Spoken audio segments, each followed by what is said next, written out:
Hello and welcome friends, তোমাদের সকলকে আমাদের ইউটিউব চ্যানেলে স্বাগত। ওয়েস্ট বেঙ্গল সিভিল সার্ভিস 2021-এর প্রিলিমিনারি এক্সামিনেশন হতে চলেছে 22/8/2021। এক্সামিনেশন হবে 12টা থেকে 2:30 পর্যন্ত। এর অ্যাডমিট কার্ড অফিসিয়াল ওয়েবসাইট থেকে ডাউনলোড শুরু হয়ে গেছে। এই এক্সামিনেশন দিতে যাওয়ার সময় কী কী ডকুমেন্টস নিয়ে যেতে হবে এবং কী কী ইনস্ট্রাকশন ফলো করতে হবে সেই সমস্ত বিষয় নিয়ে ইম্পর্টেন্ট ইনস্ট্রাকশন অ্যাডমিট কার্ডে দেওয়া রয়েছে, সেগুলো নিয়েই এই ভিডিওটিতে আলোচনা করব। এখানে প্রথমেই 1 নম্বরে যেটা বলা হয়েছে, candidates should check the admit card carefully and bring discrepancies if any to the notice of the commission's office immediately. অর্থাৎ পরীক্ষার্থীদেরকে অ্যাডমিট কার্ড ভালোভাবে চেক করে নিতে হবে, যদি সেখানে কোনো ভুল থাকে সেটা কিন্তু ইমিডিয়েটলি কমিশনের অফিসে জানাতে হবে। এরপরে দেখো 2 নম্বরে যেটা বলা হয়েছে, candidates are required to bring 2 identical stamp size photographs along with one of the following documents in original। অর্থাৎ পরীক্ষার্থীদেরকে 2টো আইডেন্টিক্যাল স্ট্যাম্প সাইজ ফটোগ্রাফ নিতে হবে এবং এর সাথে এইগুলোর মধ্যে যে কোনো একটা অরিজিনাল ডকুমেন্টস নিতে হবে। এগুলো হলো মাধ্যমিক বা তার সমতুল্য সার্টিফিকেট, যেখানে ফটোগ্রাফ থাকবে, পাসপোর্ট, প্যান কার্ড, আধার কার্ড, ভোটার আইডি বা ড্রাইভিং লাইসেন্স। এগুলোর মধ্যে যে কোনো একটা অরিজিনাল ডকুমেন্টস নিয়ে যেতে হবে। এরপরে দেখো 3 নম্বর যেটা রয়েছে, admission to the examination is purely provisional subject to determination of eligibility in terms of advertisement. অর্থাৎ এই পরীক্ষায় ভর্তি অ্যাডভার্টাইজমেন্ট যোগ্যতা নির্ধারণের জন্য সম্পূর্ণভাবে অস্থায়ী বিষয়। এরপরে দেখো 4 নম্বর যেটা রয়েছে, under no circumstances admission will be allowed without the valid admit card downloaded from the commission's website। অর্থাৎ কোনোভাবেই কিন্তু কমিশনের ওয়েবসাইট থেকে ডাউনলোড করা অ্যাডমিট কার্ড ছাড়া এক্সামিনেশন দিতে দেওয়া হবে না। এরপরে দেখো 5 নম্বর যেটা বলা হয়েছে, please note that the entry into the examination venue shall be closed 10 minutes before the scheduled time of commencement of the examination, that is 11:50 AM. No candidate shall be allowed entry into the examination venue after the closing time। অর্থাৎ 11:50 আগে কিন্তু examination সেন্টারে অর্থাৎ examination ভেন্যুর যে হল রয়েছে সেখানে কিন্তু প্রবেশ করতেই হবে। তারপরে কিন্তু এক্সামিনেশন যে সেন্টার রয়েছে সেখানে কিন্তু প্রবেশ করতে দেওয়া হবে না, এটা কিন্তু এখানে বলা হয়েছে।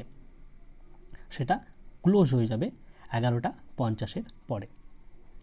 এরপরে দেখো 6 নম্বরে যেটা বলা হয়েছে, candidates should reach the examination venue 1 hour before and enter the examination হল at least 30 minutes before commencement of the examination. অর্থাৎ যে সমস্ত পরীক্ষার্থী রয়েছে তাদেরকে 1 ঘন্টা আগে এক্সামিনেশন ভেন্যুতে আসতে বলা হয়েছে এবং কমপক্ষে 30 মিনিট আগে এক্সামিনেশন যে হল রয়েছে সেখানে প্রবেশ করতে বলা হয়েছে। এরপরে দেখো 7 নম্বর যেটা রয়েছে, a candidate will under no circumstances be allowed to appear in the venue other than allotted one. No request for change of venue of the examination will be entertained। অর্থাৎ পরীক্ষার্থীকে কোনোভাবে কিন্তু যে এক্সামিনেশন সেন্টার অ্যালাউড করা হয়েছে তার বাইরে অন্য কোথাও এক্সামিনেশন দিতে দেওয়া হবে না বা তার রিকোয়েস্ট অ্যাকসেপ্ট করা হবে না। এরপরে দেখো 8 নম্বর যেটা রয়েছে, the candidates should use only black ball point pen for making all the entries as well as darkening to the ovals in the attendance sheets as well as OMR answer sheets. They are advise to bring their own black ball point pens. অর্থাৎ পরীক্ষার্থীদেরকে অবশ্যই তাদের সাথে black ball point pen নিয়ে আসতে হবে এবং attendance seat এবং ওএমআর সিটগুলো কিন্তু অবশ্যই ব্ল্যাক বল পয়েন্ট পেন দিয়ে পূরণ করতে হবে। এরপরে দেখো 9 নম্বরে যেটা বলা হয়েছে, no candidate will be allowed to leave the examination hall before the schedule hour or conclusion of the examination. অর্থাৎ পরীক্ষা শেষ হওয়ার আগে কিন্তু কোনোভাবেই কোনো পরীক্ষার্থীকে এক্সামিনেশন হল থেকে বেরোতে দেওয়া হবে না।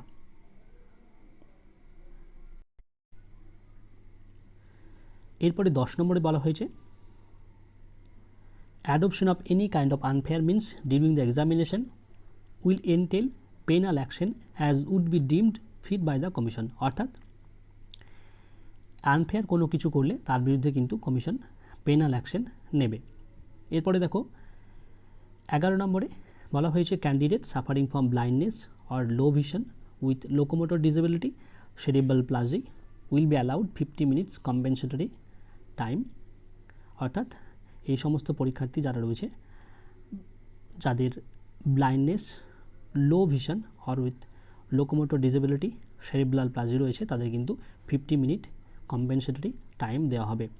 এরপরে দেখো 12 নম্বরে যেটা বলা হয়েছে candidates suffering from blindness low vision or with locomotor disability cerebral palsy having writing extremity and requiring the help of a scribe as indicated in the application form must engage their own scribe.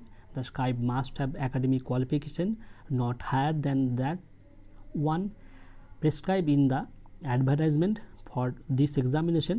The commission under no circumstances would provide scribe to candidates suffering from blindness, low vision or with locomotor disability, cerebral palsy having writing extremity. অর্থাৎ যাদের writing extremity রয়েছে তাদের কিন্তু on scribe রাখতে হবে, commission কিন্তু কোনোভাবেই scribe provide করবে না। এরপরে দেখো 13 নম্বরে যেটা বলা হয়েছে there may be arrangement for fixing to the candidates at the entry point of the venue. অর্থাৎ এন্ট্রি পয়েন্টে ক্যান্ডিডেটে কিন্তু ফিক্সিং করানো হবে। এরপরে দেখো যেটা বলা হয়েছে 14 নম্বরে persons with disabilities are advised to bring certificate from the competent authority in the regard and produced the same in the examination hall on demand for verification। অর্থাৎ পার্সনস উইথ ডিসেবিলিটিসদের সার্টিফিকেট নিয়ে আসতে হবে এবং যদি চায় সেটা কিন্তু ভেরিফিকেশনের সময় দেখাতে হবে। এরপরে দেখো 15 নম্বর যেটা বলা হয়েছে wearing of mask face cover is mandatory for all Candidates without mask face cover will not be allowed entry into the venue। অর্থাৎ মাস্ক অবশ্যই পরতে হবে এবং মাস্ক ছাড়া কিন্তু এক্সামিনেশন সেন্টারে প্রবেশ করতে দেওয়া হবে না। এরপরে দেখো 16 নম্বরটা candidates however will have to remove their mask face cover for verification whenever required by the examination functionaries। অর্থাৎ ভেরিফিকেশনের সময় কিন্তু মাস্ক ফেস কভার এগুলো খুলতে হবে। তারপরে দেখো 17 নম্বর যেটা বলা হয়েছে candidate may carry his her own hand sanitiser and drinking water in transparent bottles. অর্থাৎ পরীক্ষার্থীরা ট্রান্সপারেন্ট বোতলে হ্যান্ড স্যানিটাইজার এবং ওয়াটার নিয়ে যেতে পারে। এরপর দেখো 18 নম্বর যেটা বলা হয়েছে candidates will have to follow social distancing norms all the time inside and outside the venues during the examination. অর্থাৎ এক্সামিনেশন সেন্টারের বাইরে এবং এক্সামিনেশন হলে কিন্তু যে সোশ্যাল ডিস্টেন্সিং নর্ম রয়েছে সেগুলো ফলো করতে হবে। ধন্যবাদ বন্ধুরা, তোমাদের প্রত্যেকের এক্সাম খুব ভালো হোক। এছাড়াও তোমাদের যদি কোনো জিজ্ঞাসা থাকে কমেন্ট সেকশনে জানাতে পারো।